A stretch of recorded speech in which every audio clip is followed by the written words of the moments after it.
ஒவ்வொரு மாதமும் 3 மில்லியனுக்கும் அதிகமான பார்வையாளர்களை சென்று சேரும் எங்களது 3 சேனலிலும் உங்கள் நிறுவனத்தை விளம்பரப்படுத்த வேண்டுமா? கீழே உள்ள எண்ணை தொடர்பு கொள்ளுங்கள். சார், ராயபுரம் தொகுதியில அடுத்ததா யார் ஆட்சி அமைப்பாங்கன்னு நினைக்கிறீங்க? யார் பிடிப்பாங்க? இந்த மாடல் ஆட்சி தான் வரணும். ஏன்னா திராவிட முன்னேற்ற கழகம் தான் வரணும். ஏன்னா கடந்த ஆட்சி ஆண்டபோது பார்த்தீங்கன்னா மாணவர்களுக்கு நல்ல ஒரு அந்த 1000 ரூபா நலத்திட்ட அந்த உதவி அவங்களுடைய வாழ்க்கை வாழ்வாதாரத்துக்கு ரொம்ப முக்கியமான ஒரு விஷயமா அது இருக்குது.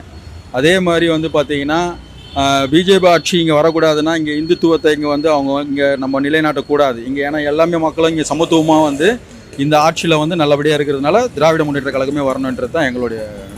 இந்த முறை ராயபுரம் தொகுதியில யார் ஜெயிப்பாங்கன்னு நினைக்கிறீங்க? கண்டிப்பா இவர்தாம்மா. யாருங்க சார் பேர்? சுபேர் கான்மா. எப்படி அவ்வளோ நம்பிக்கையா சொல்றீங்க? இல்லைம்மா, இதுக்கு முன்னாடி இருந்தவங்களாம் எதுவுமே எங்களுக்கு பண்ணலம்மா.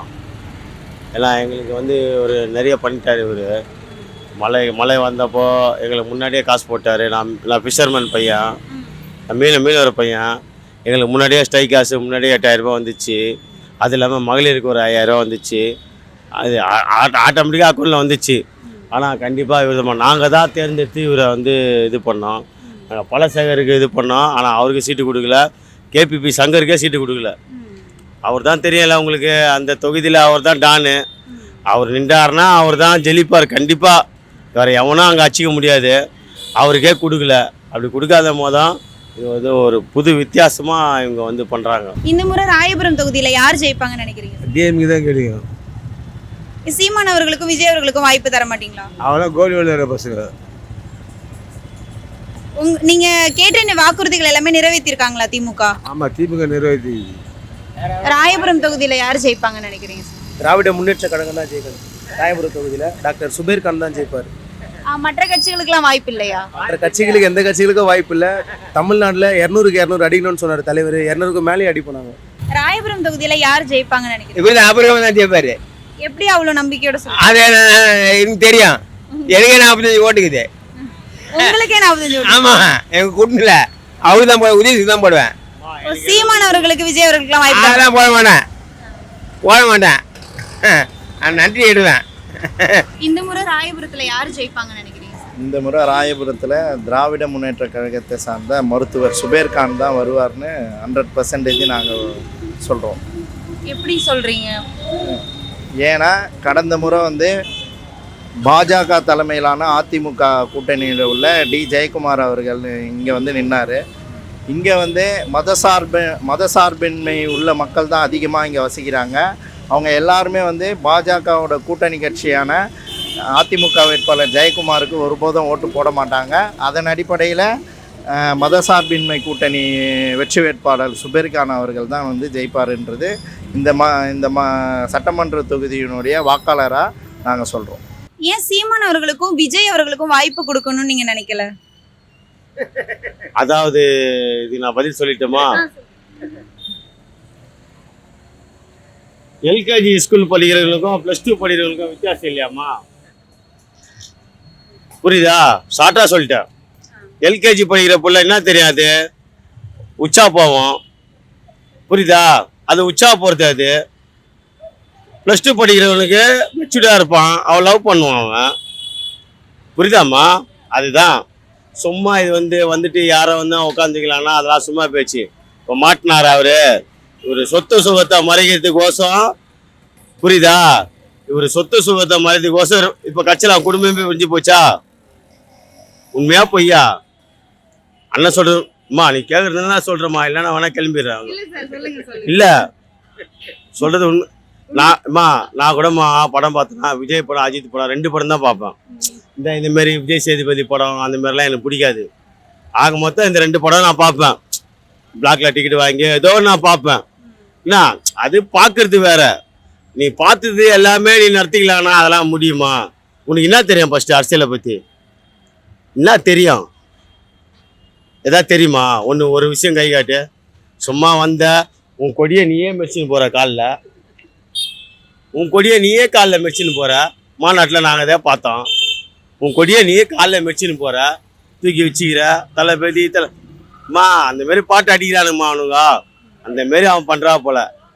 அதெல்லாம் சும்மா பேச்சுமா. அவர்லாம் வந்தாருன்னா வாய்ப்பு இல்லை. அவர் வந்தாருன்னா அதுக்கப்புறம் த்ரிஷா வரும். உண்மையா பொய்யா? த்ரிஷா வரும். புரியுதா? இதில் எல்லாமே நடிகைங்க தான் போடுவாங்க. நம்ம நாடு ஒழுங்கா இருக்கணும். சார் இந்த முறை ராயபுரம் தொகுதியில யார் ஜெயிப்பாங்கன்னு நினைக்கிறீங்க? ராயபுரத்தில் வந்து டிஎம்கே தான் மேடம் வரும். எப்படி அவ்வளோ அழுத்தமா சொல்றீங்க? ஏன்னா இப்போ முதலமைச்சர் மு.க. ஸ்டாலின் அவர்கள் வந்து சில அறிக்கையெல்லாம் விட்டார். என்னன்னா ஏழைங்களுக்காக நிறைய விஷயம் பண்ணிக்கிறாரு. அது இல்லாத வந்து ஸ்கூலுக்காக பசங்க படிக்கிற ஸ்கூலுக்காக எல்லா விஷயத்துக்கும் அவர் தான் இப்போ வந்து பண்ணுறாரு மக்களுக்காக. அதெல்லாம் எல்லா மக்களும் வந்து அவங்க தான் போகணுன்ட்டு ஒரு முடிவு எடுத்துக்கிறாங்க. ஏன்னா அவங்க தான் வரணும். அடுத்த முதலமைச்சர் வந்து யாருன்னா மு.க. ஸ்டாலின் தான், வேறு யாரும் வர முடியாது. இப்போ ஸ்கூல் இருக்கட்டும், இப்போது ஏழைங்களுக்காக இப்போது 8,000 ரூபாய் பொருள் தராரு பெண்களுக்காக. ஏன்னா ஏழைப்பட்ட பெண்கள்லாம் போயிட்டு அவங்களால முடிஞ்சது இருக்கும் ஒரு டோக்கன் எடுத்து கொடுத்தாங்கன்னா 8,000 ரூபாய் பொருள் என்னன்னாலும் வாங்கலாம் சொல்லிக்கிறாரு. அது பெரிய விஷயம் அது. ஏன்னா வந்து அது லேடிஸோடைய சப்போர்ட்டு அதிகமாக வந்து அவங்களுக்கு தான் இருக்குது, மு.க. ஸ்டாலின் அவர்கள் தான் இருக்குது. ஏன்னா அதில் பஸ்ஸு வந்து ஃப்ரீயாக விட்டுக்கிறாரு.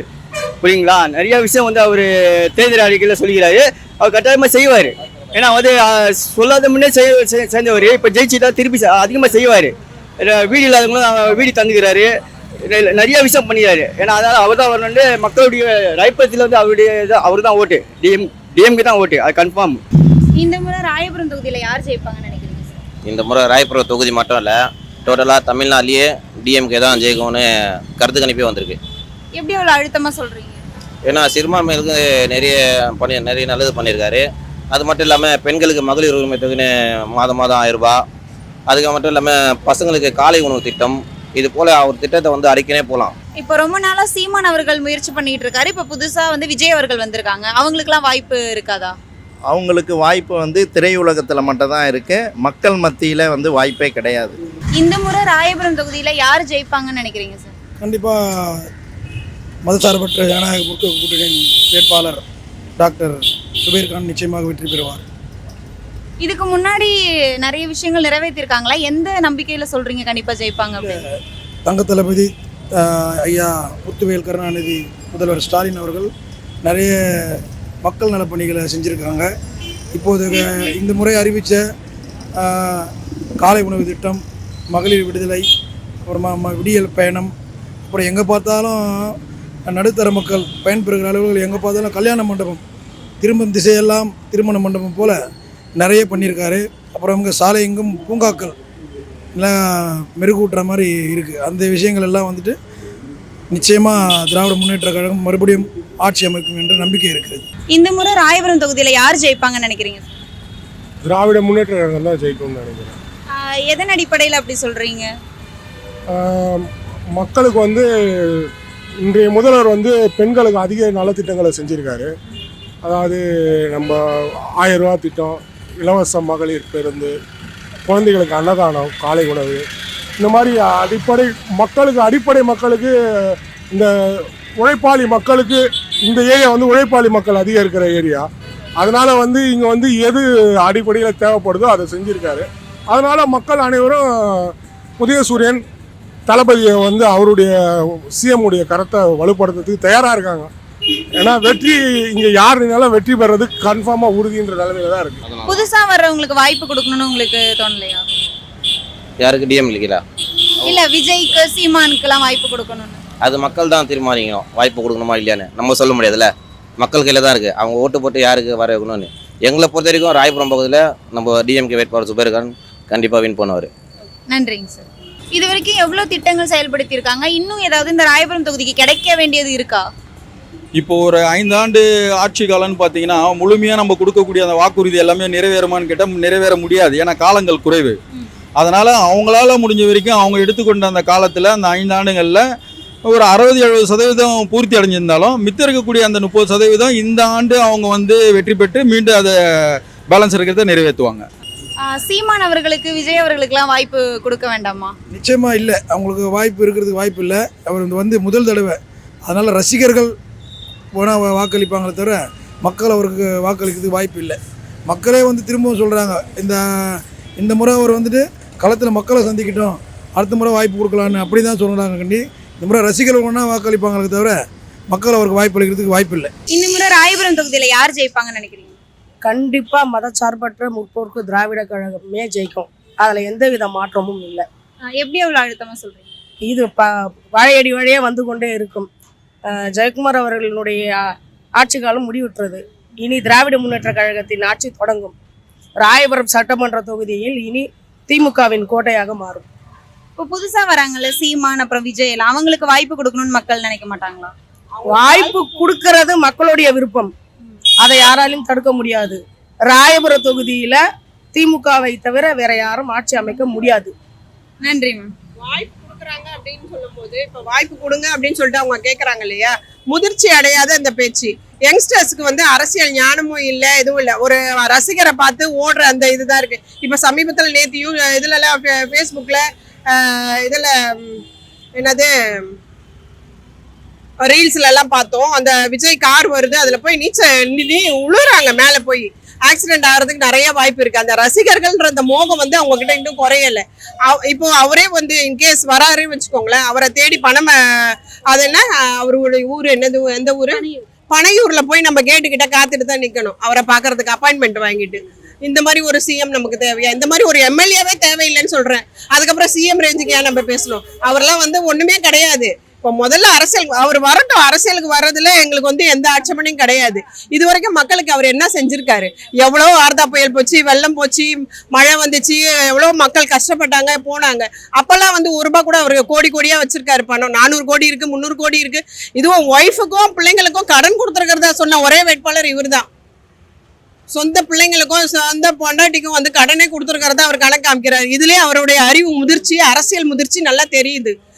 ஒரு அந்த நாமினேஷன் ஃபார்மை கூட சரியா அவங்களால ஃபில் பண்ணி அதுக்கான தெளிவான ஒரு இதுவே கொடுக்க முடியல. அதை மீட் பண்ணோம்னா அதை பண்ணவே இல்லை. அவருக்கு இருக்கிறது ஓட்டு எங்க மயிலாப்பூர்ல, அங்க போய் நிக்கணும். ராயபுரத்துல எதுக்கு வராரு? அடுத்த ஜெயக்குமார் ராயபுரத்திலே கிடையவே கிடையாது. இது திமுக கோட்டை. அடுத்த முதலமைச்சரும் எங்க முத்துவேல் கருணாநிதி ஸ்டாலின் மட்டுமே. அவருடைய கோட்டையா இருந்தது அப்படின்னு சொல்லிட்டு ராயபுரத்துல அவரை ஒண்ணுமே பண்ண முடியாதுன்னு ஜெயக்குமாரை சொல்லிட்டு இருந்தாங்க. ஆனா அவரையும் இது பண்றதுக்கு ஜெயக்குமார் வந்து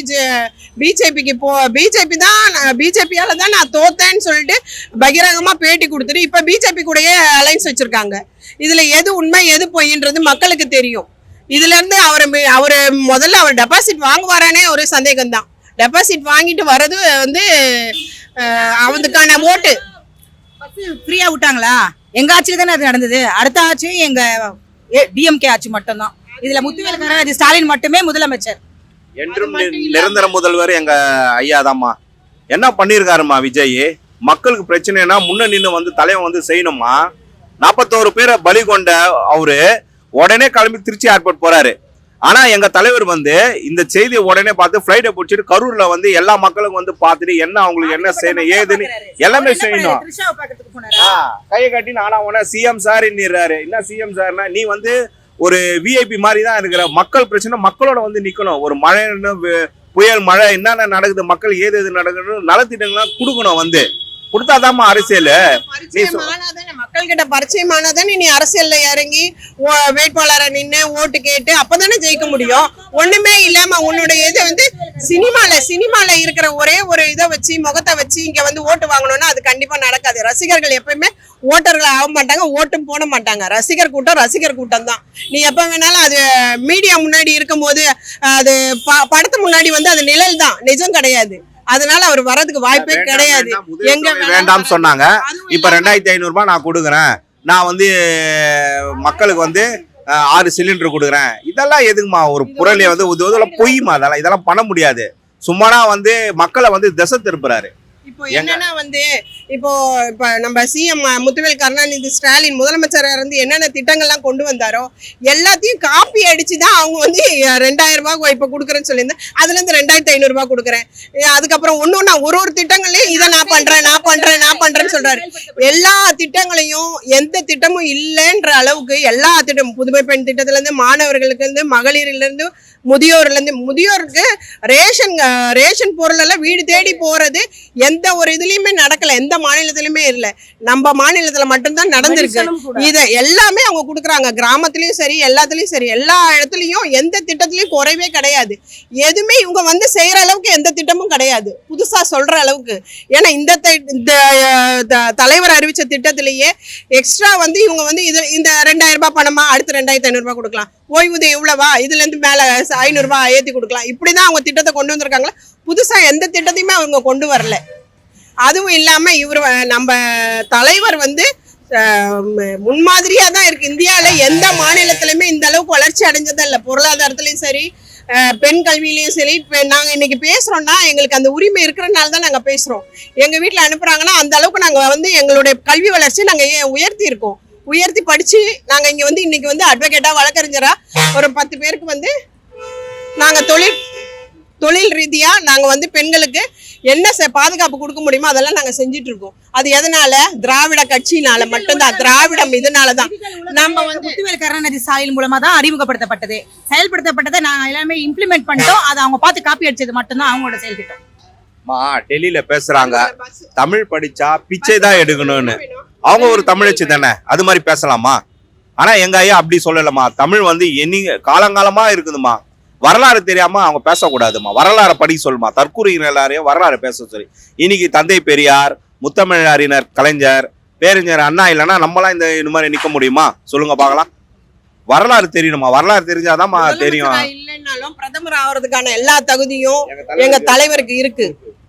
முன்மாதிரியா எல்லா மாநிலத்தோட முன்மாதிரியா தமிழ்நாட்டை கொண்டு வந்திருக்காரு. தமிழ்நாட்டுல இந்தி நுழையக்கூடாது, பிஜேபி வரக்கூடாது, மத கலவரத்தை ஏற்படுத்தக்கூடாதுன்னு முதல் மூச்சா இருந்து செயல்பட்டு இருக்காரு. அவரை மாற்றத்துக்கு யாருமே கிடையாது. விஜய் வராருன்னா விஜய் வந்து சினிமா நடிகர். விஜய் ஒரு சினிமா நடிகரை பார்த்தா ஒரு கூட்டம் போகும் தானே, அந்த கூட்டம் தான் இது. அதெல்லாம் ஓட்டே ஆகாது. அரசியல் முதிர்ச்சி கிடையாது, யங்ஸ்டர்ஸ்க்கு புரிதலும் கிடையாது. ஏதோ அரசியல், ஏதோ நடிகர் வர்றாரு நாங்க ஓடி போய் பாக்குறோம்னு சொல்லிட்டு கார் மேல எல்லாம் விழுந்து போறாங்க. எத்தனை பேர் ஒரு முறையும் அவர் ரோட் ஷோ நடத்தும் போதும், கூட்டம் நடத்தும் போதும் உயிர் பலி நடந்துகிட்டே இருக்கு. அது அவருக்கு தெரியுதா இல்லையான்னு தெரியல. தலைவன்னா ஒருத்தர் கூட சாக கூடாதுன்னு நினைக்கிறவன் தாங்க தலைவன். நம்ம போவோம், நம்மளை தேடி இவ்வளவு ரசிகர் கூட்டத்தை காட்டணும்னு சொல்லிட்டு அவர் வராரு. அவர் வரும்போது அங்க என்ன நடக்குது? உயிர் பலி தான் போகுது. ஒரு உயிரும் வந்து ஒரு தலைவர் மக்களோட மக்களா நிக்கிறாரா, மக்களோட மக்களா பேசுறாரா, மேல இருந்தே கையை காட்டுறாரு. எங்க தலைவர் அப்படி கிடையாது.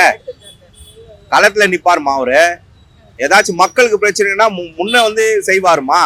ஒரு விபத்துல எங்கேயோ இறந்தாருங்க, என்ன பண்றாரு? அதுக்கு சம்பந்தம் 10 லட்சம் ரூபாய் நிவாரண நிதி. 5 குடும்பத்துக்கு இறந்துட்டாங்களா, 5 குடும்பத்துக்கு 50 லட்சம் நிவாரணம் கொடுக்குறாரு. இவங்கெல்லாம் என்னமா செய்வாங்க? எல்லா கஷ்டத்தில புரிஞ்சுக்கிட்டுதாம்மா செய்யறாரு. இன்னைக்கு வந்து மகளிர் ஓட்டு எதுக்குன்னா, தலைவர் வந்து ஒரு மகளிருக்கு என்ன தேவையான அடிப்படை வசதி என்னென்ன இருக்குதோ எல்லாமே வந்து குழு அமைச்சு இவங்களுக்கெல்லாம் இதை செய்யணும் அதை செய்யணும்னு சொல்லிட்டு தான் ஒரு மகளிர்கள்லாம் ஒரு அண்ணனா நின்று எல்லாமே சகோதரனா செய்யணும்னு சொல்லிட்டு எல்லாமே செஞ்சுன்னு இருக்காருங்கம்மா. இதெல்லாம் சும்மாமா, இவனுங்கெல்லாம் சும்மா பேச்சுக்கு இப்படிதான் ஓடின்னு அரசியலுக்கு வர்றதே பெரிய விஷயம். இதுல வந்து பெண் ரசிகர்கள் வந்து பேசுற ஒரு வார்த்தையும் ரொம்ப மோசமா இருக்கு. சின்ன பிள்ளைங்களா தெரியுது. என்னன்னா அவங்க பேசுற வார்த்தை, நாங்க சகோதரரா இருப்போம், சகோதரியா இருப்போம், ஏன் முடிஞ்சா பொண்டாட்டியா கூட இருப்போம். அந்த வார்த்தையெல்லாம் ரொம்ப மோசமான வார்த்தையா எங்களுக்கு படுது. ஆனா அது அவங்களுக்கு தெரியுதா, அவங்க வீட்டுல இருக்கிறவங்களுக்கு தெரியுதா என்னன்னு சொல்லி தெரியல. பிள்ளைங்களை எப்படி வளர்க்குறாங்க, இதை எப்படி கொண்டு போகுது இந்த விஜயோட இந்த வரவு வந்து அவங்களை எந்த அளவுக்கு கொண்டு போகுதுன்றது இந்த அறிவு முதிர்ச்சி இதுல இருந்தே தெரியுது. இப்போ ஒரு சின்ன பிள்ளை பெருக்கிறவன் வச்சிருக்கிறான், கூட்டுறவன் வச்சிருக்கிறான், நிறைய பேர் வச்சிருக்காங்க, ஏன் விஜய் வச்சுக்க கூடாதா அப்படின்னு கேக்குறது. இதெல்லாம் எதை போய் சொல்றது? பிள்ளைங்களோட அறிவு முதிர்ச்சி இல்லாததை தான் சொல்லுது.